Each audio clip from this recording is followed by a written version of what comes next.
Welcome to Krishna technical पाठशाला। हमारा introduction video आप लोगों ने देखा होगा। मुझे सर से क्यूरी मिली है कि आप लोग चाह रहे थे नया वीडियो, और जैसा कि आप लोगों को पता है कि इस पूरे सेमेस्टर में हम 3 सब्जेक्ट को पढ़ाने वाले हैं: computer organisation, architecture, digital electronics and web technology. तो चलिए एक कंप्लीट एक पहले यूनिट का कंप्यूटर ऑर्गेनाइजेशन एंड आर्किटेक्चर का एक पहले यूनिट का मैक्सिमम पार्ट हम लोग कवर करने की कोशिश करेंगे, क्योंकि ये छोटा सा यूनिट है और ये हम लोग फर्स्ट ईयर में भी इसे पढ़े हैं और उसके डीप में इस बार हम लोगों को पढ़ना है। तो फर्स्ट यूनिट में हम लोगों को क्या कुछ पढ़ना है वो हम लोग इस लेक्चर में देखेंगे। सबसे पहले मैं आप लोगों को कुछ चीज़ें बता देना चाहता हूँ, जैसे कंप्यूटर ऑर्गेनाइजेशन और आर्किटेक्चर में क्या फ़र्क है।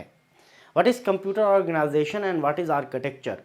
तो कंप्यूटर आर्किटेक्चर आप ऐसा समझिए कि आप एक सवाल करते हैं कि what computer can do. What सवाल है, क्या कर सकता है कंप्यूटर। तो ये जो जवाब जो मिलेगा हमको वो मिलेगा कंप्यूटर आर्किटेक्चर से कि व्हाट कंप्यूटर कैन डू। और दूसरा सवाल है हाउ कंप्यूटर कैन डू। इसका जवाब हम लोगों को मिलता है कंप्यूटर ऑर्गेनाइजेशन से। Let's discuss. हम लोग सबसे पहले वॉन न्यूमैन आर्किटेक्चर के बारे में पढ़ेंगे। और कंप्यूटर आर्किटेक्चर से एक चीज़ और कहा जा सकता है कि कंप्यूटर आर्किटेक्चर जो एक है लो लेवल डिज़ाइन है, राइट। जहाँ पर हम लोग बेसिकली बात करते हैं कि कैसे सर्किटरी होगी इसकी, और ऑर्गेनाइजेशन में हम लोग बात करते हैं कि वो सर्किटरी आखिर बिहेव कैसे करेगा, वो आखिर काम कैसे करेगा। इन चीज़ों को हम लोग बात करते हैं कंप्यूटर ऑर्गेनाइजेशन में। अगर हम लोग बात करते हैं लॉजिक गेट वगैरह की और उसके पर्टिकुलर आर्किटेक्चर की बात करते हैं कि वो क्या क्या कर रहा है हमारा कंप्यूटर, तो वहाँ पर हम लोग आर्किटेक्चर की बात करेंगे और ऑर्गेनाइजेशन की बात करेंगे। हम लोग अगर उसको ऑर्गेनाइज कर देते हैं, डिकोडर, इनकोडर, मल्टीप्लेक्सर लगा करके कुछ पार्टिकुलर फंक्शंस उससे प्रोवाइड करते हैं, तो ये ऑर्गेनाइजेशन के अंदर आएगा। तो हम कह सकते हैं कि आर्किटेक्चर हमारा लो लेवल डिज़ाइन है और ऑर्गेनाइजेशन हमारा हाई लेवल डिज़ाइन है कंप्यूटर का। तो इस टॉपिक को मैं पार्टिकुलर बाद में पढ़ाऊंगा, डिफरेंस इसके कि कंप्यूटर ऑर्गेनाइजेशन और आर्किटेक्चर के डिफरेंस क्या है। लेकिन अभी बेसिकली मैं स्टार्ट होने से पहले थोड़ा सा हिंट्स दिया है मैंने सिर्फ कि कंप्यूटर आर्किटेक्चर से हम लोग व्हाट का जवाब ढूंढेंगे और कंप्यूटर ऑर्गेनाइजेशन से हाउ का जवाब ढूंढेंगे। यानी कि कंप्यूटर आर्किटेक्चर आपका करेगा व्हाट जो क्वेश्चन आएगा वो आएगा आपका आर्किटेक्चर में, याद रखिएगा, आर्किटेक्चर में। और हाउ का सवाल जो आएगा, हाउ, ये आएगा ऑर्गेनाइजेशन में। ये दो इंपॉर्टेंट चीज़ है। अगर इन दोनों सवाल का जवाब आप लोगों ने ढूंढ लिया तो आप कंप्यूटर आर्किटेक्चर और ऑर्गेनाइजेशन के बीच में काफ़ी हद तक डिफरेंसेस समझ पाएंगे।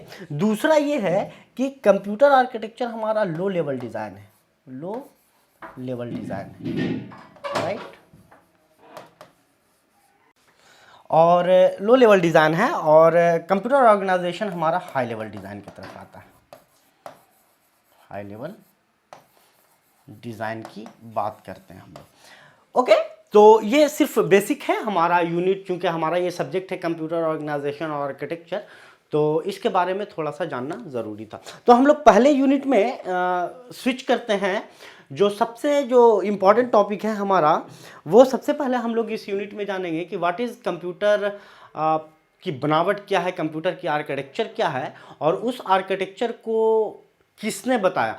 तो एक वॉन न्यूमैन मॉडल आता है, वॉन न्यूमैन आर्किटेक्चर जिसे कहते हैं, इसको हम लोग प्रिंसटन आर्किटेक्चर भी कहते हैं, वॉन न्यूमैन मॉडल भी कहते हैं, जो कि 1945 में डिस्क्राइब हुआ था, राइट। और ये किसने किया था, तो वॉन न्यूमैन ने किया था, जॉन वैन न्यूमैन। ये साइंटिस्ट थे और इन्होंने 1945 में एक कंप्यूटर का मॉडल दिया कि आखिर कंप्यूटर जो स्टोर्ड प्रोग्राम कॉन्सेप्ट से दिया था। ये स्टोर्ड प्रोग्राम कॉन्सेप्ट कंप्यूटर का ही जो प्रोग्राम है हमारा, पूरा कंप्यूटर का जो डिज़ाइन है, स्टोर्ड प्रोग्राम कॉन्सेप्ट को वॉन न्यूमैन मॉडल ने 1945 में एक मॉडल दिया जिसका नाम था von Neumann architecture. Stored program concept दिया था, याद रखिएगा।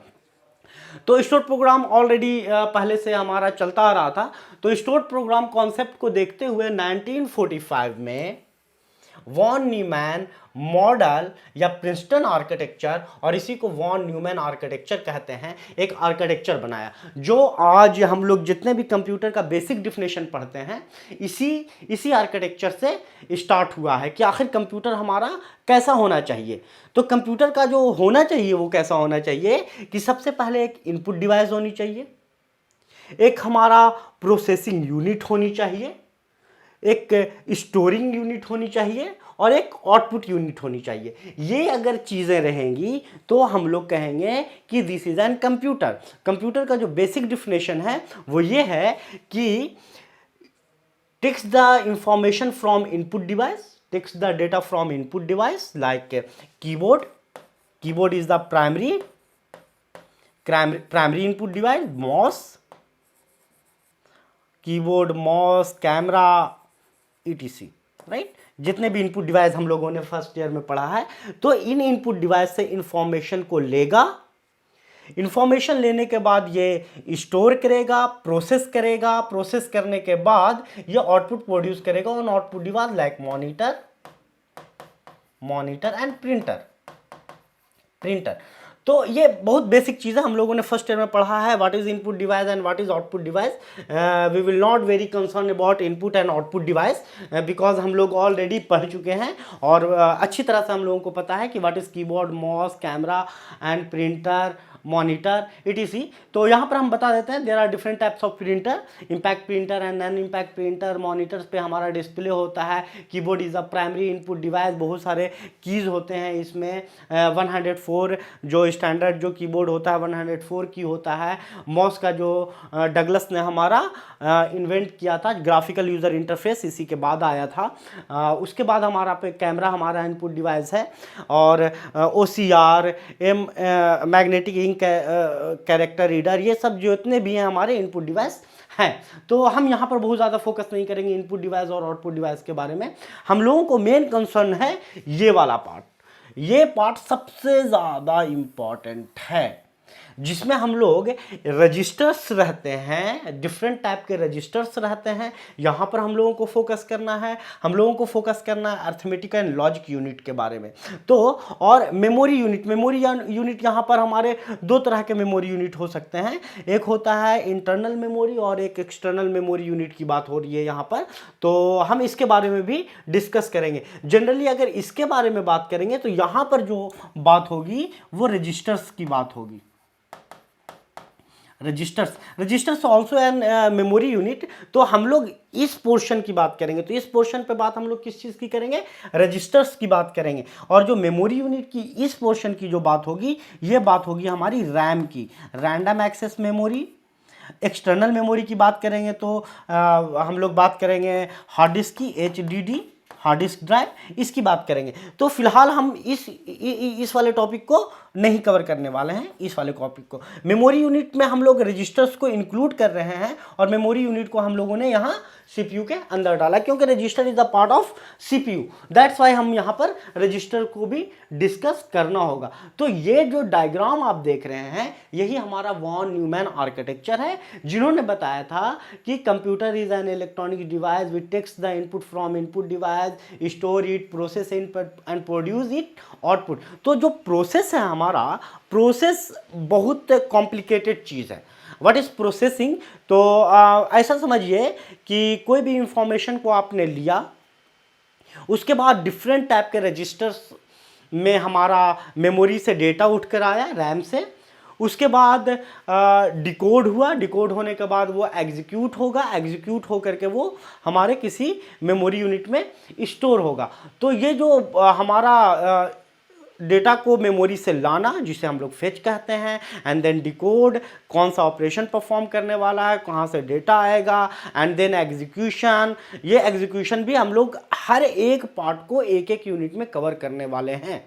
तो ये बहुत ज़्यादा कॉम्प्लिकेटेड चीज़ है। इस कॉम्प्लिकेशन आपको समझ में आएगा जब अभी बस मैं थोड़ी देर में आपको बताऊंगा कि ये कितना कॉम्प्लिकेटेड है। तो वॉन न्यूमैन आर्किटेक्चर में आप लिखिएगा एग्जाम में कि ये एक इसमें के अंदर एक प्रोसेसिंग यूनिट, जिसको हम लोग सीपीयू कह रहे हैं, सेंट्रल प्रोसेसिंग यूनिट, उसके अंदर बहुत सारे सेंट्रल प्रोसेसिंग यूनिट के अंदर दो भाग, अर्थमेटिक एंड लॉजिक यूनिट। एक फर्स्ट पार्ट हो गया हमारा arithmetic unit and second part is the logic unit. ये हमारा दो यूनिट रहता है सेंट्रल प्रोसेसिंग यूनिट के अंदर, और डिफरेंट टाइप के रजिस्टर्स रहते हैं इसके अंदर, प्रोसेसिंग यूनिट के अंदर। उसके बाद कंट्रोल यूनिट आता है। कंट्रोल यूनिट जो कि ओवरऑल परफॉर्मेंस को कंट्रोल करता है, और भी बहुत सारे काम करते हैं कंट्रोल यूनिट जब हमारा प्रोसेसिंग हो रहा होता है। तो कंट्रोल यूनिट जो है हमारा है डिफरेंट टाइप के हमारे इंस्ट्रक्शंस रजिस्टर्स ये रखते हैं, और प्रोग्राम काउंटर रखते हैं। इसके बारे में अभी हम लोग पढ़ेंगे, what is instruction register and program counter. Instruction register के बारे में हम लोगों को बहुत ज़्यादा डिटेल पढ़ना है। एंड प्रोग्राम काउंटर क्या चीज़ होती है? प्रोग्राम काउंटर एक्चुअली हमारा it's store the address of the instruction which will be executed, यानी कि जो एग्जीक्यूट होने वाला है उसका एड्रेस स्टोर करता है। तो प्रोग्राम काउंटर क्या है? एक तरह का रजिस्टर है पीसी जो कि एड्रेस स्टोर करता है, जो नेक्स्ट इंस्ट्रक्शन एग्जीक्यूट होने वाला है उसका एड्रेस स्टोर करता है प्रोग्राम काउंटर। इंस्ट्रक्शन रजिस्टर्स में हमारे इंस्ट्रक्शंस रहते हैं, वो हम डिस्कस करेंगे। Memory that store instruction which store instruction, right. तो ये कौन सी मेमोरी, हमारे इंस्ट्रक्शन कहाँ स्टोर रहते हैं? तो ये बात कर रहा है हमारा रैम का। ये वाली जो मेमोरी है ये बात कर रहा है हमारा रैम का। ये हमारा रैम है, ये मेमोरी हमारा रैम है। रैम में हमारे इंस्ट्रक्शंस स्टोर रहते हैं। उसके बाद एक्सटर्नल मास स्टोरेज होगा। यहाँ पर बात कर रहे हैं हम लोग HDD का, राइट, हार्ड डिस्क ड्राइव की बात कर रहे हैं। इनपुट एंड आउटपुट यूनिट हम लोगों ने अभी देखा। तो ये इतनी सारी चीज़ों का जो कॉम्बिनेशन है और ये जो बनावट है, यही वॉन न्यूमैन आर्किटेक्चर है। One input unit, one output unit, one memory unit, and one processing unit. And in the processing unit there are two parts, control unit and arithmetic logic unit. And the arithmetic logic unit made up of two unit, arithmetic unit and logic unit. We will discuss this part in very detail in next slide or next lecture. Okay, so हम लोग अब बात करने वाले हैं, जैसा कि हम बताएं कि ये बहुत ज़्यादा कॉम्प्लिकेटेड है। जो प्रोसेसिंग यूनिट है हमारा बहुत ज़्यादा कॉम्प्लिकेटेड है। इस प्रोसेसिंग यूनिट को समझने के लिए आप ऐसा समझिए कि हमारा जो सीपीयू का 3 काम है, सीपीयू का जो 3 काम है वो पहला है हमारा fetch instruction, fetch instruction, right. दूसरा decode instruction, decode instruction. And the third काम, जो तीसरा जो काम है हमारा वो है एग्जीक्यूट एग्जीक्यूट इंस्ट्रक्शन। ये हमारा सीपीयू का काम है, और इस काम में हमारे इन्वॉल्व होते हैं control unit, arithmetic logic unit and memory unit, register unit. Specially कौन सा? रजिस्टर यूनिट और मेमोरी यूनिट में रैम इन्वॉल्व होता है, राइट। तो हम इन यानी कि इस पूरे यूनिट में हमारा सबसे पहला काम कंट्रोल यूनिट, उसके बाद कौन इन्वॉल्व होगा? अर्थमेटिक लॉजिक यूनिट, और कौन इन्वॉल्व होगा? Memory unit. मेमोरी यूनिट में रैम भी इन्वॉल्व होगा, यहाँ पर रैम, और तीसरी चीज़ हमारे रजिस्टर्स इन्वॉल्व होंगे, रजिस्टर्स, राइट। तो रजिस्टर्स क्या है? हमारे रजिस्टर्स हमारे डिफरेंट फ्लिप फ्लॉप से बनकर मिलकर बना होता है, और ये फ्लिप फ्लॉप हमारे लॉजिक गेट का मिलकर बना होता है। इसके बारे में भी हम लोग डिस्कस करेंगे नेक्स्ट यूनिट में कि इसकी बनावट कैसी होती है, राइट। और हम लोगों को डिजिटल इलेक्ट्रॉनिक्स में भी पढ़ना है इस चीज़ के बारे में। तो हम लोग इस फंक्शंस को पढ़ेंगे कि फेच कैसे होता है, डिकोड कैसे होता है और एग्जीक्यूट कैसे होता है। तो हमारा मेमोरी और स्टोरेज यूनिट, मेमोरी और स्टोरेज यूनिट इसमें हमारा रैम हो गया, जैसा कि हम लोग जानते हैं। कंट्रोल यूनिट के अंदर हमारे क्या क्या आएंगे? इंस्ट्रक्शन रजिस्टर आएंगे, इंस्ट्रक्शन रजिस्टर, जैसा कि हम लोग वॉन न्यूमैन मॉडल में अभी पढ़े थे, और प्रोग्राम काउंटर इन्वॉल्व होता है। अर्थमेटिक लॉजिक यूनिट में हमारे डिफरेंट टाइप के रजिस्टर्स यूज होंगे, डिफरेंट टाइप के रजिस्टर्स यूज़ होंगे, और हमारा अर्थमेटिक यूनिट यूज़ होगा, अर्थमेटिक, अर्थमेटिक यूनिट कहे तो हमारा प्लस, माइनस, डिवीज़न, मल्टीप्लिकेशन ये इन्वॉल्व होंगे। And the logic unit, logic unit में हमारा जो इन्वॉल्व होगा वो होगा एंड ये वाला एंड फिर और, ये वाला और, फिर not etc, right, not etc, XOR, XNOR और भी सारे होते हैं। तो इस चीज़ के बारे में हम लोग डिटेल इलेक्ट्रॉनिक्स में डिस्कस करेंगे। तो अब हम लोग समझते हैं कि ये फेच क्या होता है, डिकोड क्या होता है, एग्जीक्यूट क्या होता है और स्टोर का क्या मतलब हुआ। तो लेट मी एक्सप्लेन, राइट। ये हमारे पास साइकिल है,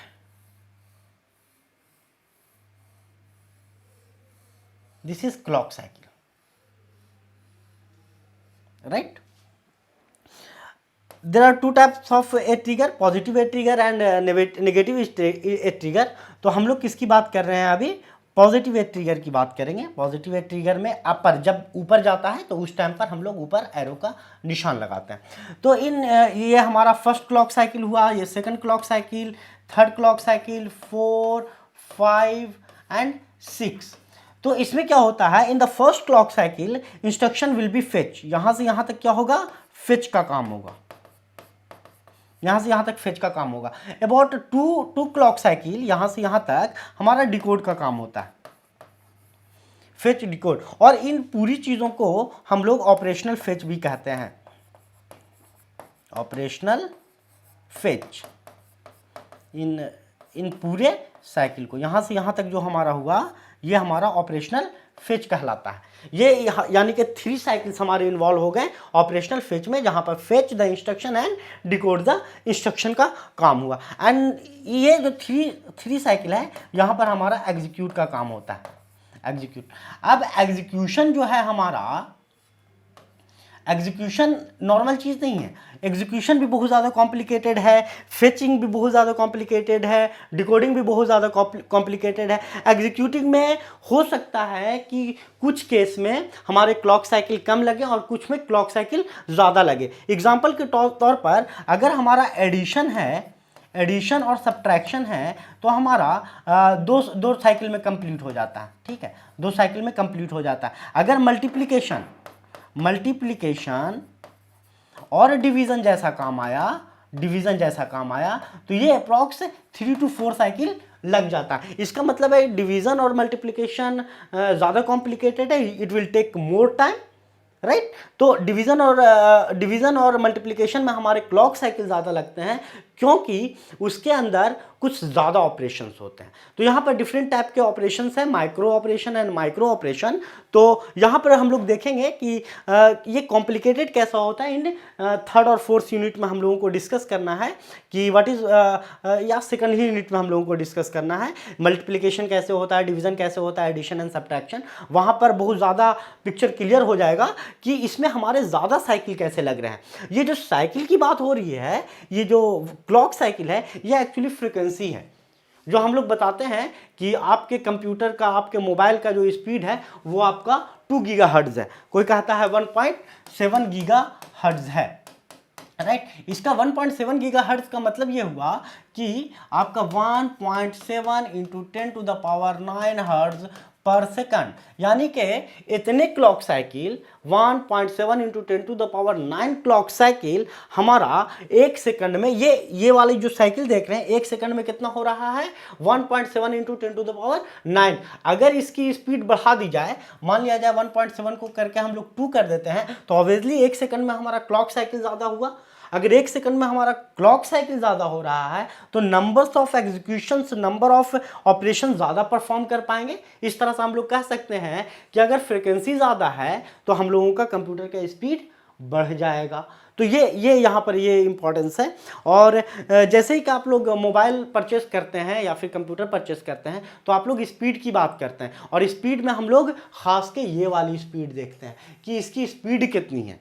जिसकी ज़्यादा स्पीड रहेगी कंप्यूटर उतना अच्छा काम करेगा। तो यहाँ पर हम लोगों ने 3 चीज़ देखा कि फेच होता है, डिकोड होता है और एग्जीक्यूट होता है। तो सबसे पहला जो फेच का काम है, हम लोग फेच के काम में हम लोग सबसे पहले क्या करते हैं ये देखिए। तो फेच जो होता है ये आपका रैम है, समझिएगा इस चीज को, ये आपका रैम है और ये आपका सीपीयू है, राइट। हमारे इंस्ट्रक्शंस मौजूद रहते हैं रैम में, ये एड्रेस है और इस पोजीशन पे मान लो कि एड्रेस है हमारा, एड्रेस ये हमारा इस पोजीशन पे एड्रेस है 000001010, ये एड्रेस है और यहाँ पर डेटा रहता है, इस चीज़ पर डेटा रहता है या ऑपरेंड रहता है, इसको हम लोग ऑपरेंड कहते हैं। क्योंकि ऑर्गेनाइजेशन पढ़ रहे हैं तो हम लोग इसी से बात करेंगे। ये इस पोजीशन में क्या रहता है, ऑपरेंड रहता है। तो जो इंस्ट्रक्शन फेच का जो काम है, सबसे पहले क्या होता है कि प्रोग्राम काउंटर में क्या रहता है, तो प्रोग्राम काउंटर में एड्रेस रहता है, एड्रेस रहता है। किस चीज़ का एड्रेस रहता है, जो नेक्स्ट इंस्ट्रक्शन एग्जीक्यूट होने वाला है। सपोज करो कि जो इंस्ट्रक्शन एग्जीक्यूट होने वाला है वो रैम में 000 पर एड्रेस पर रखा हुआ है, यानी प्रोग्राम काउंटर की वैल्यू कितनी है, प्रोग्राम काउंटर की जो वैल्यू है वो हमारा 000 है प्रोग्राम। तो हमारे पास 3 तरह के बस होते हैं, कितने तरह के, 3 तरह के। तो डेटा बस, एड्रेस बस और कंट्रोल सिग्नल बस, कंट्रोल सिग्नल बस। हम बताएंगे इसके बारे में डिटेल में कि डेटा बस, एड्रेस बस और कंट्रोल सिग्नल बस क्या होता है। फिलहाल आप इतना जानिए अभी कि जो आपका जो एड्रेस बस के थ्रू, यहां पर ये एड्रेस है ना, तो एड्रेस बस के थ्रू प्रोग्राम काउंटर इस एड्रेस पर जाएगा। प्रोग्राम काउंटर में जो भी एड्रेस है, 00 एड्रेस है, तो किसके थ्रू जाएगा, सर्किटरी कौन सा है, तो वो एड्रेस बस है। तो एड्रेस बस से इस एड्रेस पर चला आया। इस एड्रेस पर आने के बाद यहां पर जो भी इंस्ट्रक्शन रखा हुआ है, इंस्ट्रक्शन रजिस्टर हमारा जो भी इंस्ट्रक्शन रखा हुआ है, उस इंस्ट्रक्शन को वो कहां डाल देगा, मेमोरी बफर रजिस्टर में। मेमोरी बफर रजिस्टर में क्या डाल देगा, इंस्ट्रक्शन डाल देगा, इंस्ट्रक्शन डाल देगा। और ये वाला जो इंस्ट्रक्शन जो मेमोरी बफर रजिस्टर में आया है वो कहां डाल देगा, इंस्ट्रक्शन रजिस्टर में डाल देगा। मेमोरी बफर रजिस्टर का जो भी डेटा है वो कहां डाल देगा, इंस्ट्रक्शन रजिस्टर में डाल देगा। और जैसे ही ये काम करेगा प्रोग्राम काउंटर की वैल्यू एक इंक्रीमेंट हो जाएगी, एक इंक्रीमेंट हो जाएगी, यानी कि जो नेक्स्ट इंस्ट्रक्शन एग्जीक्यूट करने वाला है, तो नेक्स्ट इंस्ट्रक्शन कौन सा है, 001 है, तो अब प्रोग्राम काउंटर की वैल्यू कितनी हो जाएगी, 001 हो जाएगी। ये नया इंस्ट्रक्शन वो एग्जीक्यूट करेगा जब ये वाला इंस्ट्रक्शन एग्जीक्यूट हो जाएगा तब। तो ये पहले ही से स्टोर करके रखता है। तो यहां पर आपको बहुत क्लियर हो गया होगा कि program counter store the address of next instruction to be executed. जो नया इंस्ट्रक्शन एग्जीक्यूट होने वाला है उसका एड्रेस स्टोर करता है। उसके बाद ये जो बफर रजिस्टर में जो आ रहा है डेटा, बफर रजिस्टर से इंस्ट्रक्शन रजिस्टर में आ रहा है और इंस्ट्रक्शन रजिस्टर से बफर रजिस्टर में आ रहा है, वहां पर हमारा डेटा बस काम करता है। प्रोग्राम काउंटर किसके थ्रू गया, एड्रेस बस के थ्रू। और एड्रेस बस पे जाने के बाद जो डेटा उठा करके हमारा बफर रजिस्टर को दिया, वो कैसे दिया, कुछ ना कुछ तो रास्ता होगा। तो वो रास्ता कौन सा है, डेटा बस, याद रखिएगा। डेटा बस के थ्रू क्या किया, वो बफर रजिस्टर में डाला और मेमोरी बफर रजिस्टर से इंस्ट्रक्शन रजिस्टर में गया यूजिंग डेटा बस, और डेटा बस से हमारा इंस्ट्रक्शन रजिस्टर में आ गया। इंस्ट्रक्शन रजिस्टर में जैसे ही डेटा आता है हम लोगों का फेच कंप्लीट हो जाता है, राइट। हम लोगों ने ये कह दिया कि इंस्ट्रक्शन फेच हो गया। फेच कहाँ से हुआ, तो मेमोरी से हुआ। इसमें कौन कौन से इन्वॉल्व हुए, तो प्रोग्राम काउंटर, ये सब रजिस्टर्स हैं। प्रोग्राम काउंटर रजिस्टर यूज हुआ, बफर रजिस्टर यूज हुआ, इंस्ट्रक्शन रजिस्टर यूज हुआ। ये सारे इंस्ट्रक्शन हमारे कहाँ चले आए, सीपीयू के अंदर आ गए इंस्ट्रक्शन रजिस्टर में। अब हमारा जैसे कि इसने दिखाया, देखो इंस्ट्रक्शन फेच में क्या कहता है, मेमोरी से डेटा कहाँ चला जाता है, कंट्रोल यूनिट उठा करके लाता है। कहाँ लाता है, इंस्ट्रक्शन रजिस्टर के अंदर में लेकर चलाता है। तो ये जो काम हुआ, डेटा को और ऑपरेंड को मेमोरी से उठा करके इंस्ट्रक्शन रजिस्टर में ले जाना, this is called instruction fetch, right. और दूसरा काम है हमारा इंस्ट्रक्शन डिकोड का। तो डिकोड का काम भी किसका है? कंट्रोल यूनिट का। तो अब हम लोग देखते हैं कि इंस्ट्रक्शन रजिस्टर आखिर होता कैसा है। तो इंस्ट्रक्शन रजिस्टर की बनावट ऐसी होती है, यहां पर हमारा ऑप कोड और यहां पर ऑपरेंड, ऑपरेंड और एड्रेस। मान लो कि 10 बिट का है हमारा इंस्ट्रक्शन रजिस्टर, मानने में कोई प्रॉब्लम नहीं है। तो यहां पर मान लो कि 0 से 6 बिट हमारा यहां पर ऑपरेंड है और 6 to 9 बिट हमारा यहां पर ऑपरेशनल कोड है। तो ये वाला जो डेटा देख रहे हैं 7 बिट, 0 to 6 कितना हुआ? 7 बिट। 7 बिट जो हमारा जो डेटा स्टोर होगा मेमोरी एड्रेस रजिस्टर में स्टोर होता है, कितना? 7 बिट। और यही वाला एड्रेस हमारा कहाँ स्टोर रहता है? ये प्रोग्राम काउंटर में हमारा स्टोर रहता है, ये 7 बिट एड्रेस। और ये जो पूरा का पूरा 0 to 9 जो 10 बिट है, 0 to 9 10 बिट है, यही हमारा इंस्ट्रक्शन रजिस्टर है। इंस्ट्रक्शन रजिस्टर ये क्या हमारा पूरा का पूरा क्या है? एक इंस्ट्रक्शन रजिस्टर है। यानी कि मेमोरी बफर रजिस्टर का जो हमारा हो गया कितना बिट का?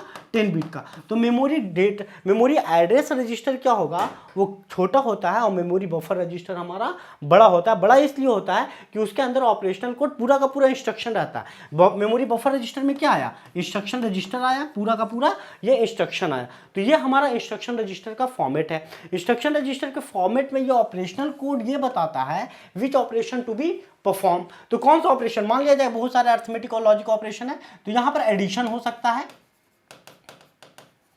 मल्टीप्लिकेशन हो सकता है,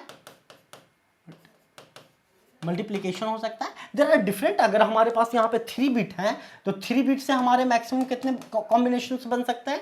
3 बिट से हमारे पास 2 to the power n, 2 to the power n का मतलब 2 to the power 3, क्योंकि 3 बिट है। और यहाँ पे बाइनरी बिट होता है, तो बाइनरी बिट को हम लोगों ने रेडिक्स हमारा कितना है? 2 है, यानी बेस 2 है। 2 to the power 3 equal to 8। 8 combination हो सकते हैं, यानी कि 3 बिट से हम लोग मैक्सिमम 8 ऑपरेशन परफॉर्म करवा सकते हैं, राइट। यहां पर हमने एग्जांपल दिया है 3 बिट का, और यहां पे 3 बिट से हम लोग मैक्सिमम ऑपरेशन कितने हो सकते हैं? 8 हो सकते हैं। एडिशन हो सकता है, मल्टीप्लिकेशन, सब्ट्रैक्शन, डिवीजन, एंड, और, नेट, एक्सॉर एंड नैंड, इतना ही ऑपरेशन कर सकते हैं, सिर्फ 8 ऑपरेशन। अगर नंबर ऑफ बिट को बढ़ा दिया जाए, अगर हम लोग यहां पर 4 कर देते हैं, तो मैक्सिमम ऑपरेशन हम लोग कितना परफॉर्म कर सकते हैं? 16 ऑपरेशन परफॉर्म कर सकते हैं, राइट। तो जैसे जैसे हमारा रजिस्टर का साइज बड़ा होता है, नंबर ऑफ ऑपरेशन हम लोग और कंप्यूटर में बढ़ा सकते हैं। तो ये हमारा इंस्ट्रक्शन रजिस्टर का फॉर्मेट है, राइट। तो अब यहां पर जो ये ऑप कोड आया, इंस्ट्रक्शन रजिस्टर तो हमारा कहां? मेन मेमोरी से कंट्रोल यूनिट के अंदर चला गया।